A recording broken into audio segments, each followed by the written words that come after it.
En fait, les gens qui avaient fait le plus d'argent dans les fonds communs de placement étaient décédés depuis au moins une quinzaine d'années.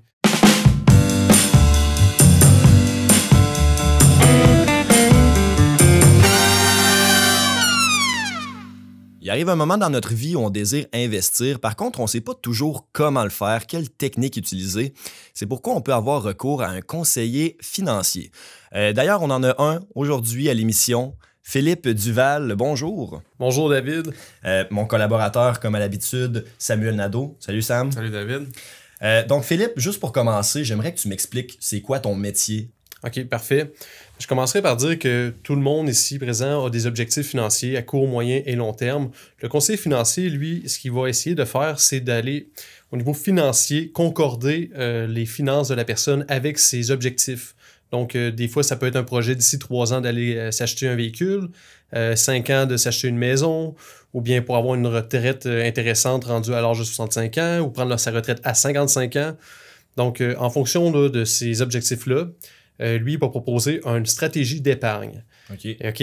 Une étude en 2016 a été faite pour constater la valeur ajoutée d'un conseiller financier dans les ménages au niveau du Canada. Et on a constaté qu'un conseiller qui faisait affaire pendant plus de 5 ans avec un certain ménage faisait en sorte que le ménage avait 290% plus d'épargne qu'un ménage ne faisant pas affaire avec un conseiller financier. C'est quand même notable. Ben oui. La plus grande des raisons, c'est la discipline d'épargne. OK, on va prendre que, par exemple, un coach, vous avez comme 20 livres à perdre, les gars, puis vous Moi, décidez... je l'ai, un livre à perdre. Ouais. Non, je l'ai réellement.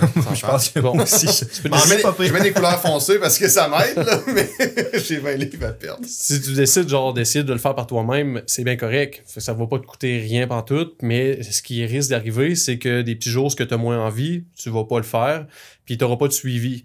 C'est la même chose avec un conseiller financier. Lorsque toi, tu veux épargner comme un certain montant d'argent dans le but de t'acheter une maison, par exemple, ça se peut qu'il y ait des semaines où tu décides de retirer l'argent pour aller manger à un bon restaurant. Le conseiller financier, lui, ce qu'il va faire, c'est qu'il va s'arranger pour que ton argent soit investi en fonction de ta tolérance au risque, en fonction de ton horizon de placement. Puis ce qui va arriver, c'est que lui, c'est lui qui a un peu les cordons sur la bourse. Donc, si jamais toi, tu as besoin de sortir un certain montant d'argent, tu dois communiquer avec lui. Lui, un peu te rappelle les objectifs que tu as. Ça peut t'aider justement à conserver la discipline que tu avais à la base en te disant, est-ce que j'en ai vraiment besoin d'aller au restaurant? Est-ce que ma maison est plus importante que ce petit plaisir-là instantané? Donc ça, c'est un gros point qui vient jouer sur le fait que les gens qui font affaire avec un conseiller financier ont plus d'épargne. Un autre point, on l'a vécu cette année, c'est par exemple lorsqu'il y a eu la baisse boursière là, due à la COVID-19. C'est ça, là, les marchés avaient planté en moyenne de 30%. Puis j'ai eu beaucoup d'appels de clients en panique qui se demandaient est-ce que c'était le temps de retirer leurs billes. Puis en parlant avec moi, en leur expliquant un peu qu'est-ce qui se passait, puis c'est drôle, après comme une 10 minutes de conversation, les gens étaient plus enclins à acheter le bas que de commencer à vendre. Donc, c'est comme s'il y avait un revirement de tendance au niveau de leurs émotions.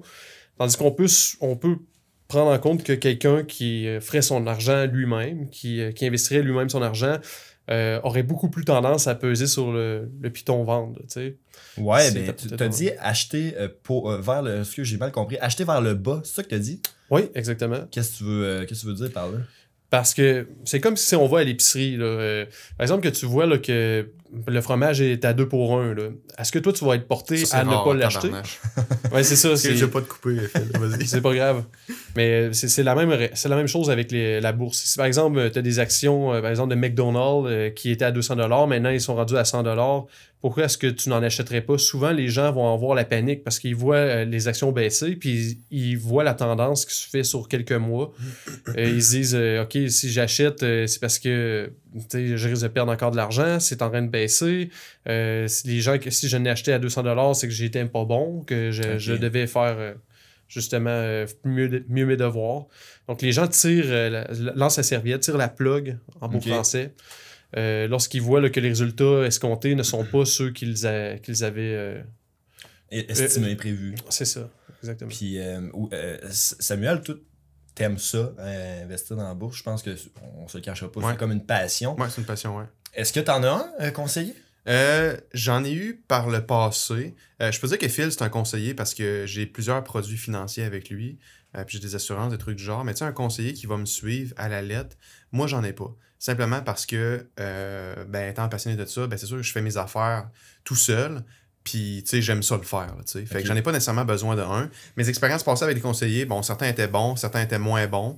Moi, ce que j'aimais moins et que je sentais, c'est que, tu sais, mais ce que je veux dans la vie, puis tu sais, ce que je veux faire, il n'y a pas de meilleure personne pour le construire, si on veut, que moi-même. Tu sais, je pars de cette prémisse-là, tu sais. Fait que j'ai l'impression souvent que mes intérêts n'étaient pas toujours placés en premier. Tu sais, faut pas oublier que les conseillers financiers, tu sais, ils ont des rémunérations, des fois à commission, des trucs du genre.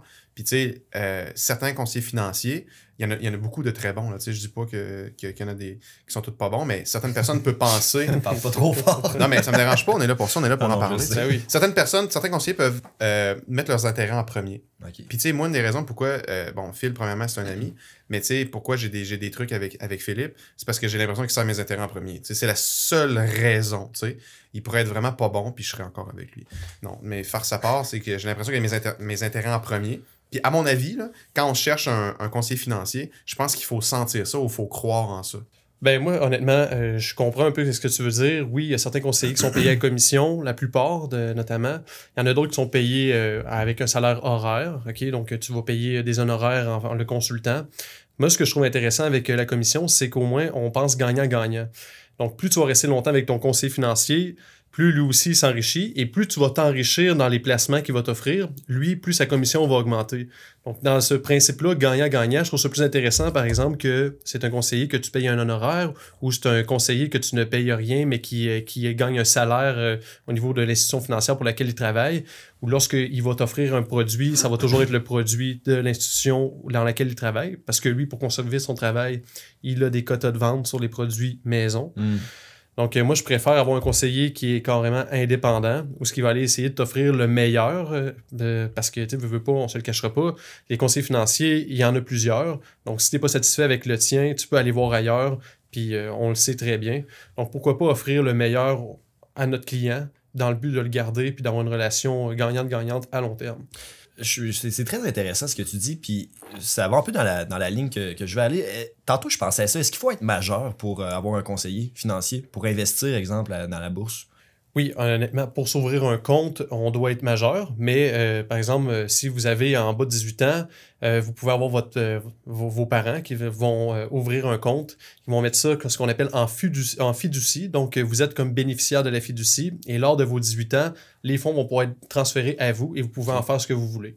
Okay. Moi, j'avais ça quand j'étais jeune, quand j'avais 14 ans, on avait un conseiller financier dans la famille, puis dans le fond, j'avais de l'argent que j'avais investi avec lui. Je pense que dans le temps, là, j'avais mis combien? J'avais 14 ans, je pense que j'avais mis 5 000. C'était comme toutes mes économies. Ouais, j'avais tout économisé. T'avais 14 ans? Me semble, 13, 14, dans ce coin-là. Mais tu sais, je travaillais quand même les fins de semaine, fait que j'accumulais de l'argent. Mais j'avais comme tout mis ce que j'avais avec lui. Puis on avait acheté des fonds communs de placement. Puis, de mémoire, il y avait une crise économique là-dedans. Là. Puis, j'ai pas fait d'argent ou très peu. Mais tu sais, ça reste que j'avais accès à mes affaires, je recevais mes trucs par la poste, puis tu sais, je pouvais suivre mes trucs, là, tu sais. Puis je pense qu'honnêtement, si j'avais gardé ce montant-là, puis je l'avais pas sorti, je pense qu'en 2020, aujourd'hui, ça serait peut-être plus 5 000, ça serait peut-être 35-40 000. Là. Justement, ça fait penser à une statistique que Fidélité Investissement avait sortie. En fait, les gens qui avaient fait le plus d'argent dans les fonds communs de placement étaient décédés depuis au moins une quinzaine d'années. Donc, c'était des gens qui n'avaient pas sorti leur argent en période de panique ou n'avaient pas rentré agressivement de l'argent dans leurs fonds lorsque les marchés s'enflammaient. Donc, c'est un petit peu drôle de penser ça, que justement, c'était des morts qui avaient fait le meilleur rendement. C'est qu'ils avaient laissé l'argent aller. Puis ça sans aucune émotion. C'est ça, sans aucune émotion. C'est ça. Ouais. Mais à quel moment, parce que là, depuis tantôt, je t'entends dire, tu sais, exemple, la clé du succès pour faire de l'argent, c'est, en tout cas, de ce que j'ai cru comprendre, c'est de laisser longtemps ton argent, puis la faire fructifier, etc. Est-ce que c'est toujours vrai ou... Absolument. Puis justement, les jeunes ont la meilleure arme pour faire de l'argent, ils ont le temps. Okay? La plupart des gens vont commencer à l'âge de 40 ans à commencer à investir lorsqu'ils ont des surplus de capitaux ou bien la plupart ne le toucheront jamais ou bien ils vont aller avec des produits bancaires assez sans risque, je dirais, là, parce que tu ne fais pas vraiment d'argent là, qui sont contre l'inflation puis net d'impôts. Ce que je pense, c'est vraiment le temps va laisser les intérêts composés faire leur magie, ce que je dirais. Donc, si on fait 5%, ben, la deuxième année, on fait un autre 5%, on fait 5% du total qui est rendu... Pourquoi? L'intérêt composé, c'est une des 7 merveilles du monde, comme le dirait Warren Buffett. C'est lui qui a dit ça, non? Je dirais que c'est la 8e. Hein. 8e, moi, c'est vrai, il y en a une 7e, puis elle existe bel et bien, ça serait peut-être la 8e. Ouais. Mais c'est génial, c'est parce qu'éventuellement, tes intérêts vont surpasser le capital que tu as investi, puis vont s'accroître de manière exponentielle. Fait que quand on regarde la courbe, c'est vraiment une parabole. Donc, en aucun cas, la parabole va être de l'autre sens. Ça va toujours être exponentiel. Ben, on n'expliquera pas comment ça peut le faire, parce que c'est complexe. Okay. Mais oui, tu peux perdre de l'argent exponentiellement. Mais prenons le cas où ton argent fructifie exponentiellement avec le temps.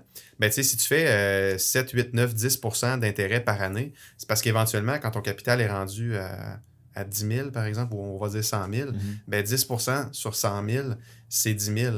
Mais si tu as mis 10 000 la première année, ben ton capital rendu, je sais pas moi, 15 ans plus tard, tu as fait 10 000 d'intérêt, mais tu as mis 10 000 au début. Fait que tu es à un rendement de 100% en une année. Fait que c'est pour ça qu'on voit vraiment une courbe qui est exponentielle. Fait que c'est ça qui est cool. C'est parce qu'éventuellement, quand tu pognes ton 100 000, 200 000, 300 000, 400 000, ça monte plus rapidement au million que dans les 5-10 premières années. Là. Mais ça doit pas arriver souvent, les gens qui, exemple, se rendent au million seulement en bourse. Ou c'est ce que je me trompe?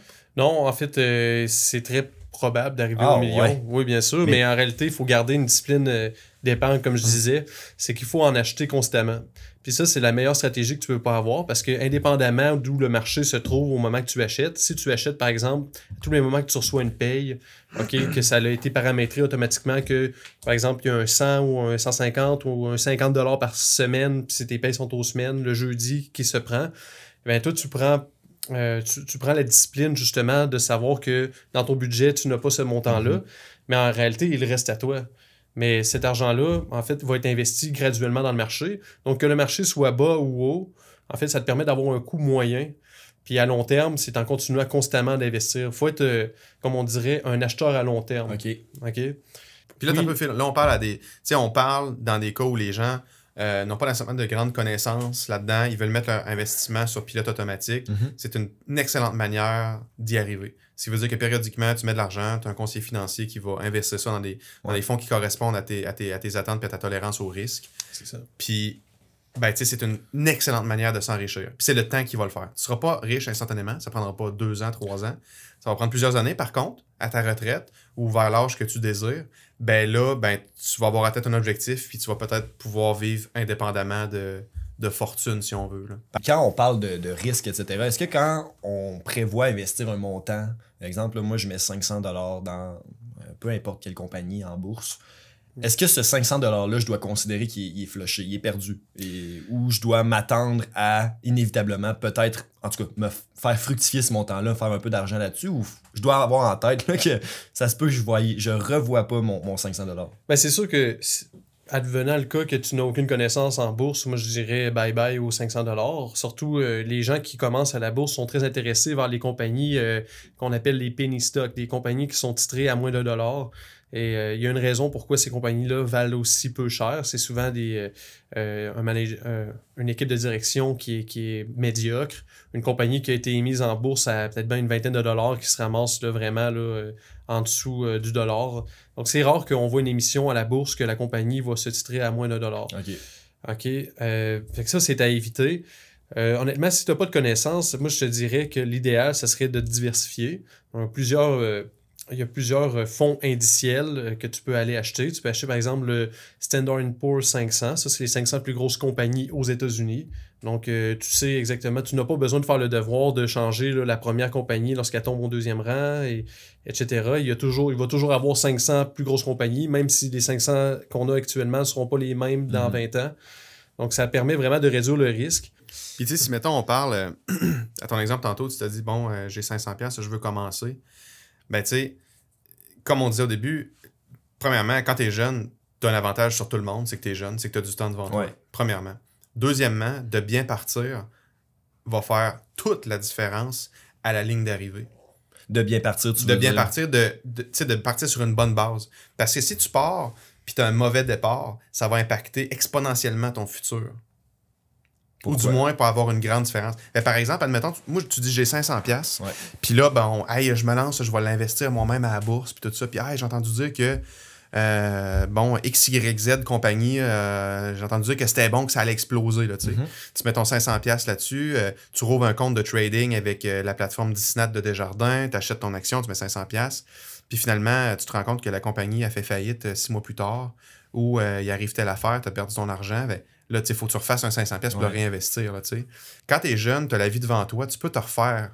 Tu as le temps de te refaire. Là, surtout quand on parle d'un montant de 500$, c'est plus facile de se refaire avec 500$ que de se refaire avec 50 000. Fait que pas prendre assez de risques, pour moi, c'est un échec. Puis c'est un mauvais départ. Moi, je pense que quand tu es jeune, si ta tolérance au risque est le moindrement élevée, ben, d'acheter, comme Phil disait, le S&P, un fonds indiciel du S&P 500 où ça regroupe les 500 plus grandes entreprises aux États-Unis. Puis ça va suivre à peu près la performance du S&P 500. Tu peux t'attendre à des rendements historiquement de, je vais dire, de entre 8 et 15%. Là, parce que je veux pas me prononcer sur un chiffre là, pour me faire lancer des roches. Là. Mais le rendement est très bon. Là, fait que pas prendre assez de risques, c'est une erreur. Trop en prendre, ça en est aussi. Je pense d'aller avec une bonne tolérance au risque, puis se faire aussi expliquer par un conseiller quand on me dit que je prends un risque élevé, c'est quoi réellement un risque élevé? Ben, en fait, ce que je te dirais, c'est que le 500$, on va toujours regarder, est-ce que c'est... mais c'est quoi ton objectif avec ce 500$-là? Est-ce que c'est de t'enrichir et de maximiser les rendements potentiels? Si c'est oui, ben on va offrir justement un fonds de croissance ambitieux où tu vas aller chercher des compagnies de petite capitalisation boursière. Pourquoi petite capitalisation boursière? C'est qu'une compagnie qui vaut, par exemple, 500 millions a beaucoup plus de facilité à doubler qu'une compagnie qui vaut 500 milliards. Okay. Ça va être plus difficile de doubler dans ces temps-ci. Par contre, si ton 500$, c'est pour mettre un montant initial sur une maison que tu vas acheter d'ici 5 ans, ça se peut que même si tu es jeune, on va aller te proposer un placement beaucoup plus conservateur parce que notre but, c'est pas que lorsque le 5 ans arrive puis que tu vas acheter ta maison puis que là, malheureusement, les marchés sont pas favorables, que tu te ramasses à pas pouvoir investir le montant que tu avais désiré mettre.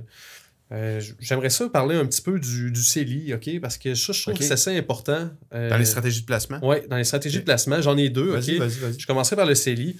Je pense que, contrairement au REER, le CELI est beaucoup plus polyvalent. Puis je pense qu'il n'y a rien à cacher qu'il n'y a pas beaucoup de défauts, le CELI. Okay? Il faut le dire, c'est la 9e merveille du monde. Oui, on pourrait dire que c'est la 9e. Ouais, c'est ça. Je fais un clin d'œil à caméra. Les intérêts composés, c'est la 8e. Mais je pense qu'avec la 8e et la 9e, là, tu peux faire la première merveille du monde. Justement. Les intérêts composés dans le CELI, là, c'est épouvantable. C'est super. Ouais. Donc, en fait, un CELI, là, j'ai une petite anecdote. Premièrement, CELI, qu'est-ce que ça veut dire? C'est un contre-épargne libre d'impôt.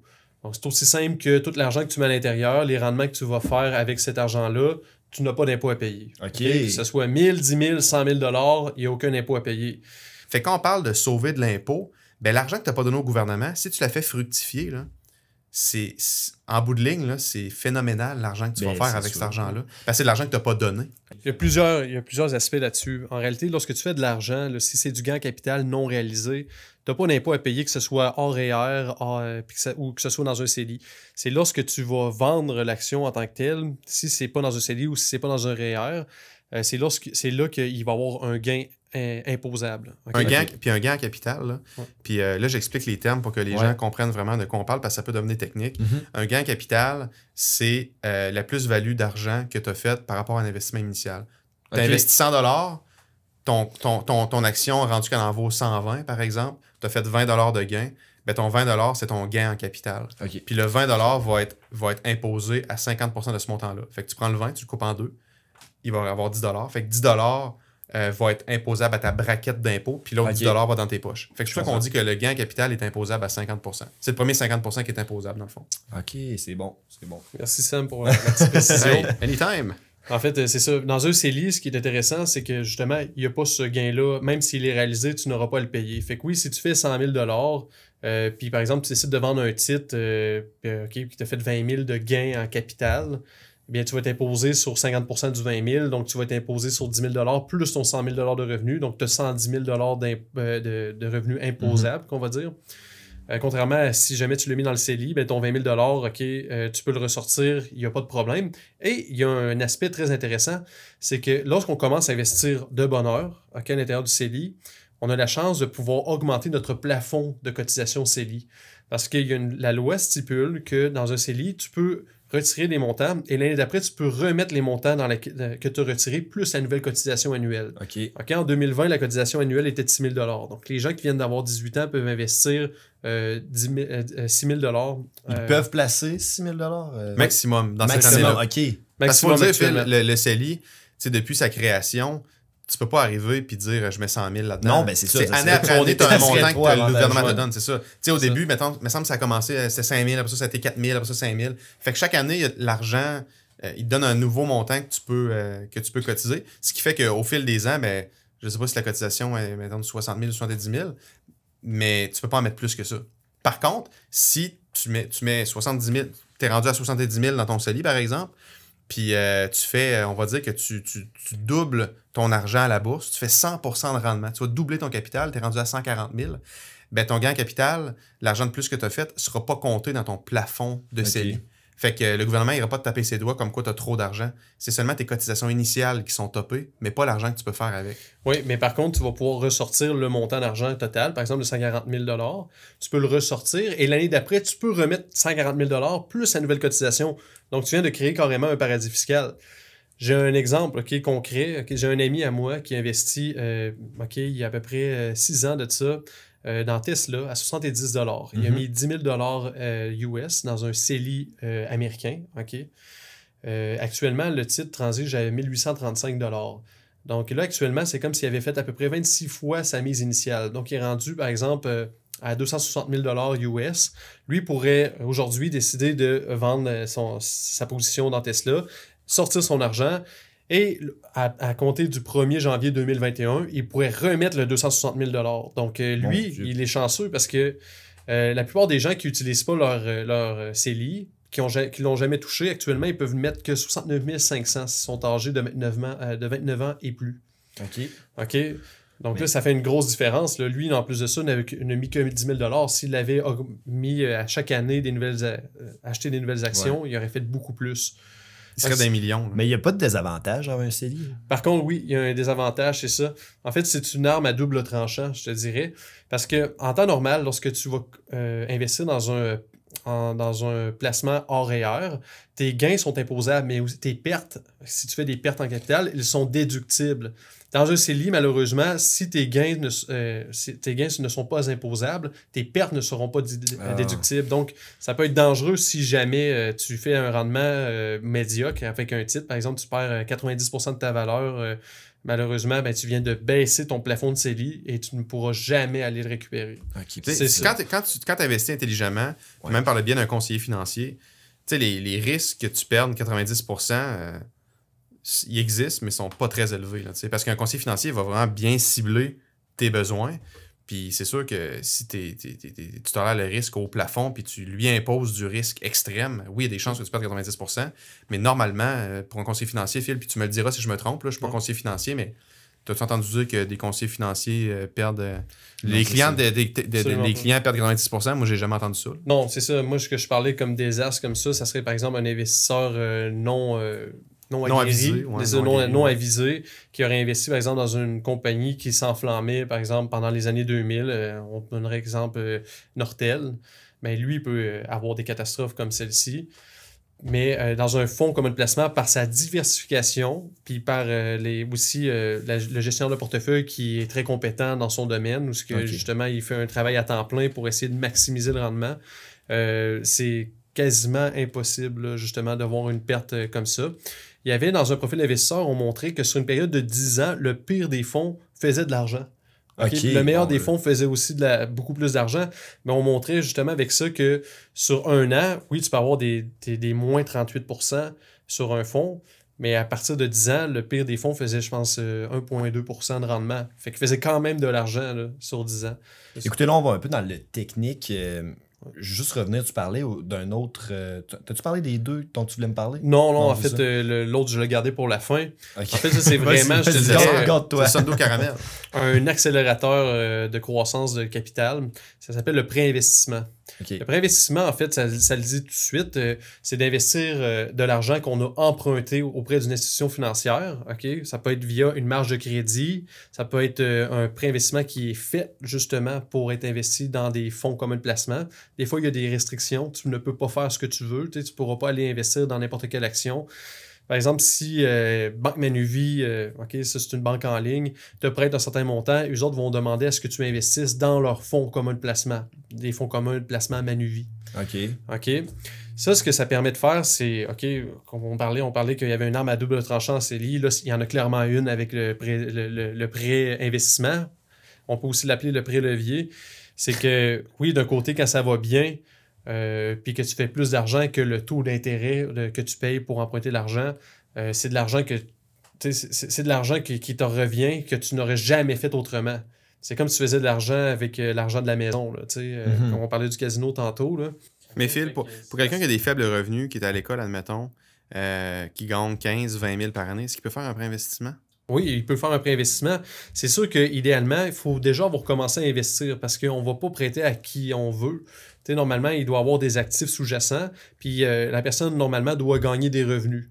OK, mais à partir d'un certain montant, si on veut investir, par exemple, un 5 000 $, on peut le faire là, via le pré-investissement. Il faut simplement passer, comme on pourrait dire, au crédit. Même chose quand on veut s'acheter un véhicule ou une maison.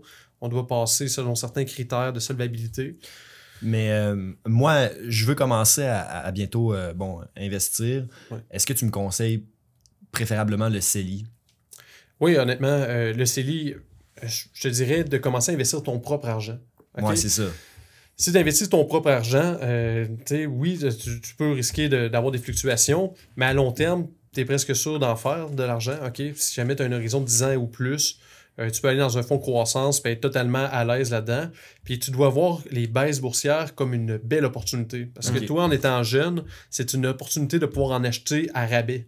OK? Quand le fromage vient en rabais, stock-les. C'est ça. C'est bon. Je dirais pas la même chose au gars qui a 64 congeler. ans. Là. Le gars qui vient d'avoir 64 ans, C'est qui ça. a un an de sa C'est relatif à retraite, qui mange un crash boursier, lui, j'ai de la peine pour lui. Là. Surtout s'il ne s'est pas sécurisé dans le temps. Okay? Ça, c'est un autre aspect que le conseiller financier doit faire à tous les 3 ans. Nous autres, c'est obligatoire par la loi. On doit revoir le profil d'investisseur. Okay?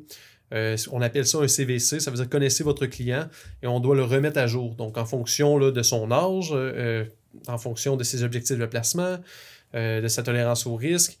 Donc, on va toujours un peu graduellement enlever du risque plus la personne vieillit dans le temps parce qu'on sait que la retraite se rapproche.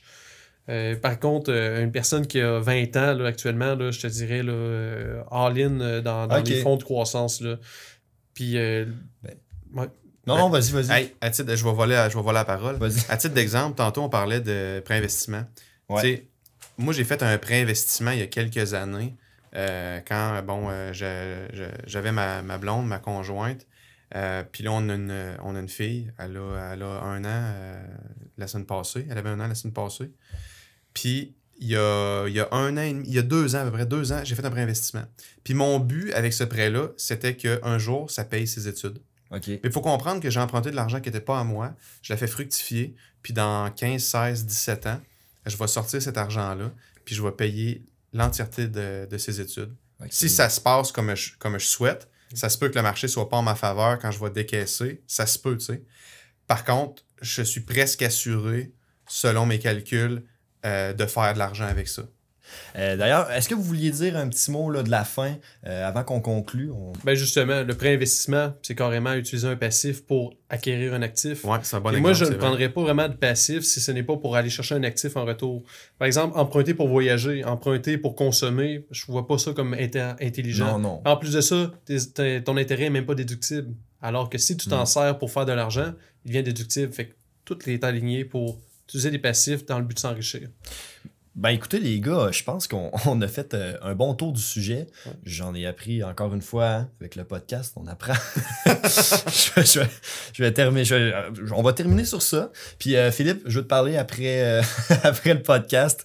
Je pense vraiment commencer à regarder pour les conseillers financiers. Je savais pas en tout, mais honnêtement qu'il y avait toute cette panoplie d'options là en ce qui concerne, exemple, tous les conseils que tu peux me donner, etc. Ça va me faire plaisir. Comme tu vas constater. Il y a une transaction qui va se faire après ça. L'essayer, c'est l'adopter. L'essayer, c'est l'adopter. C'est payant, hein, faire un podcast. Mais merci Samuel Nadeau. Hey, ça fait plaisir. Merci Philippe Duval. J'espère que ça vous a éclairé, que vous en avez appris davantage sur le sujet. Et on se dit à un prochain podcast. Ciao!